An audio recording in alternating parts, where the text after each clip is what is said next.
As we're in the midst of the 3 weeks, which is the time of the mourning of the destruction of the temple, we generally do not have live music.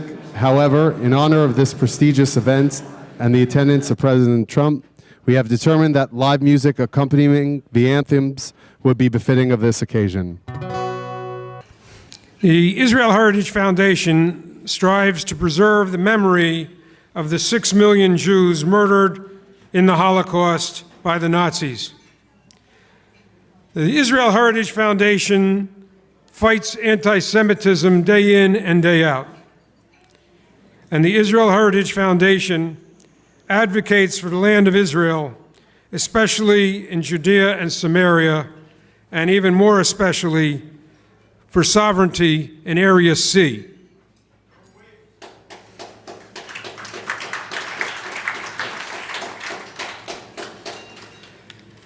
I want to thank our President Emeritus, Jerry Wartsky, an Auschwitz survivor. Unfortunately, he couldn't be with us tonight, but he sends his regards. I want to thank our Executive President, Dr. Stephen Soloway, our Executive Chairman. Very much. I don't think, does the rabbi play golf? I don't know. I'm not sure. I don't think so. Everybody stand the whole time. They want to stand for you. You deserve it. Dr. Frager. We love you, Mr. President. Please. We're going to say a little prayer or something. Would you like to? Go ahead, please. Who's better than the rabbi at this? Right? Come on, Rabbi. Say another one. Rabbi. Say another one, Rabbi. We all have great gratitude to this person. This is a person that doesn't care only for himself, but cares for the entire world, and especially for the people in Israel and for the Jews in America. My blessings is, may the blessings from Israel come upon the President, his family, and all his friends. May God give a long life, a healthy life, a sweet life to our dear President, Mr. Donald J. Trump.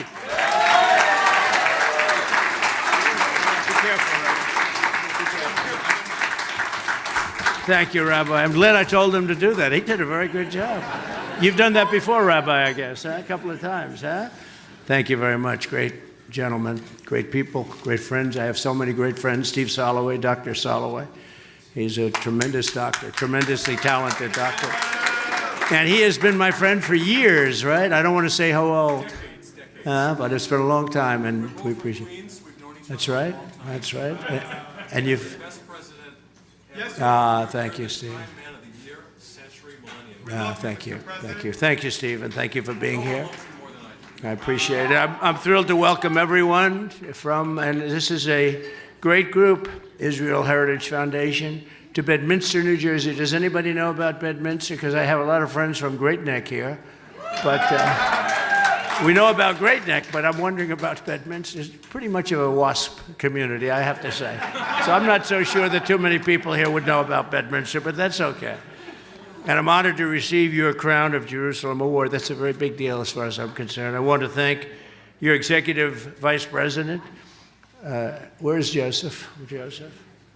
Joseph? Thank you very much, Doctor. Great. And we have a nice picture waiting for you and your family, okay? Thank you very much. Thank you, Joseph. Your Executive Director, Rabbi David Katz. Rabbi. Your Senior Board Member, Farley Weiss, and Sam Neumayas. Come on, Sam. Great. Thank you very much. Great. And we have two friends of mine, warriors. These are not friends, these are warriors. The congressman, we call it a waiver on the Golan Heights, and we gave sovereignty to Israel, and that was a tremendous thing. And perhaps most importantly, I think it's most important, the problem is sometimes you can do something that's great and other incompetent people blow it. I terminated the Iran nuclear deal, the worst and most dangerous deal ever made. I terminated. That's the good news. The bad news is we would have had that thing totally. Iran would have been happy. Everybody would have been happy. They would have never had a nuclear weapon. They were dying to make a deal. I told China, you cannot buy oil from Iran. Nobody can buy. I did a number. I said, anybody goes to Iran, you're going to end up not dealing with the United States. And they were ready to make a deal. You have no idea. They were going to make a deal, and it was going to be good for everybody, including them. I would have made everybody happy. But when I got out, they allowed China to go and start buying oil. China's buying literally hundreds of thousands of barrels a day. They're spending money. And Iran's become very rich, and it's a much different situation. But when I terminated that deal, everybody went nuts. And then after they went nuts, they said, we got to make a deal. We would have had a deal that would have been so good for Israel. And now they're on their way to making a nuclear weapon, as you know.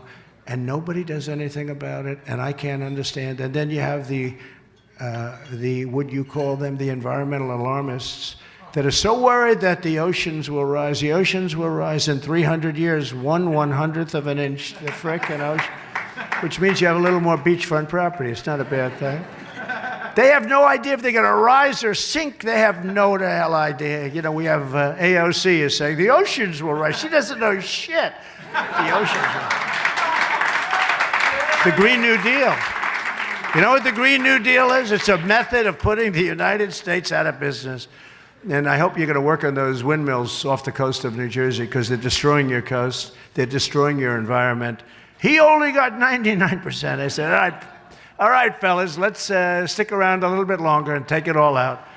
But we got rid of 100%. We have great generals. We have generals that are fantastic. The job they did for me, not the ones you see on television, not the Millies of the world, the guys, the real generals. We had great generals.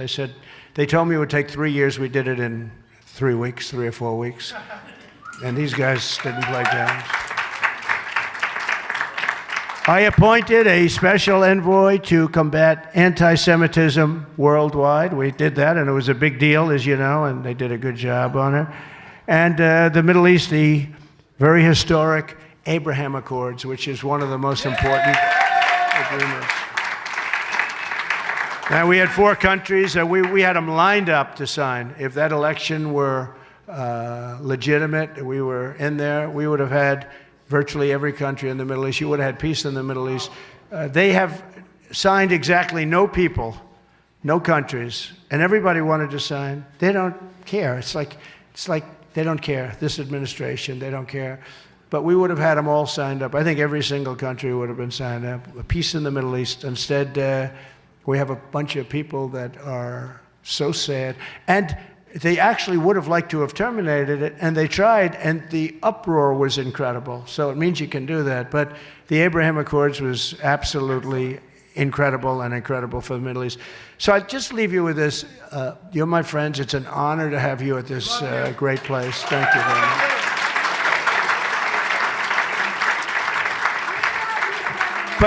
But so important is you've got to be more proactive in Congress, because you're not getting support. You're just not getting support. People that used to support you, they sort of go and hide. And people that frankly weren't supporting you much, those people are actually, they've become your enemy. And it's inconceivable for me, as somebody that grew up with 16 Court Street in Brooklyn and all the different places, you know, where you have the Hasidic community. By the way, with the Hasidic community, the Orthodox, well, how about like 100%? I mean, that is, it's an amazing, with the Orthodox community, the Hasidic community, like in Brooklyn, we had almost, literally almost 100% of the vote. So that's good. And, you know, they love our country, but they love Israel. So I just want to thank you, everyone, for being here. Be very vigilant, because there are a lot of people that are looking at bad things for Israel. This is a great gentleman, and this is a great honor for me, and it was an honor to see so many friends. And Steve, take care of yourself. You two guys, you've done a great job, and we appreciate it. 2 really fantastic people. Thank you very much. Thank you, everybody.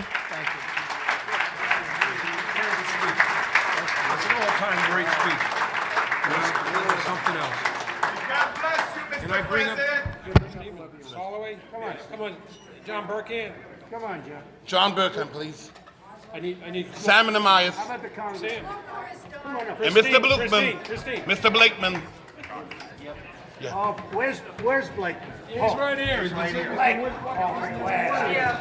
Okay, that's it. We have a man here, Nassau County, who is one of the greats, and he won a race that was supposedly was not winnable. That was like mine. I think they gave you the same chances they gave me. Come here. Vote for Blakeman.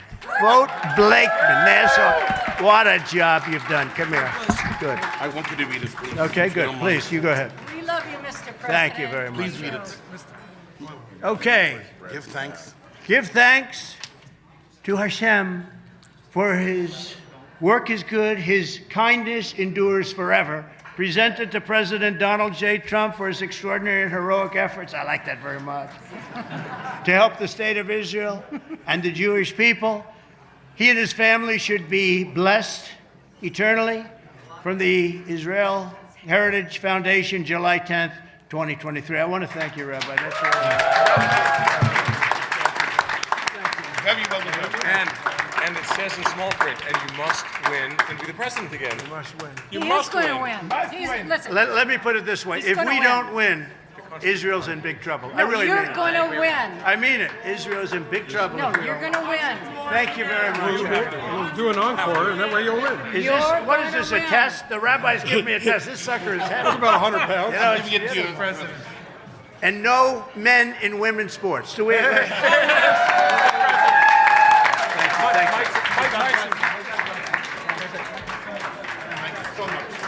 Our next president of the United States.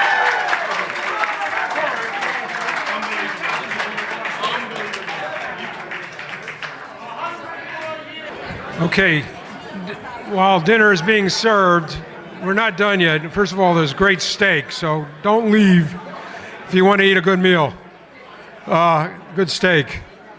I now call upon Farley Weiss, who I do think you got in that photograph, Farley, so just came out with a book on how the embassy was truly moved to Jerusalem, what the underpinnings were, the background, many, many years. See Michael Orback.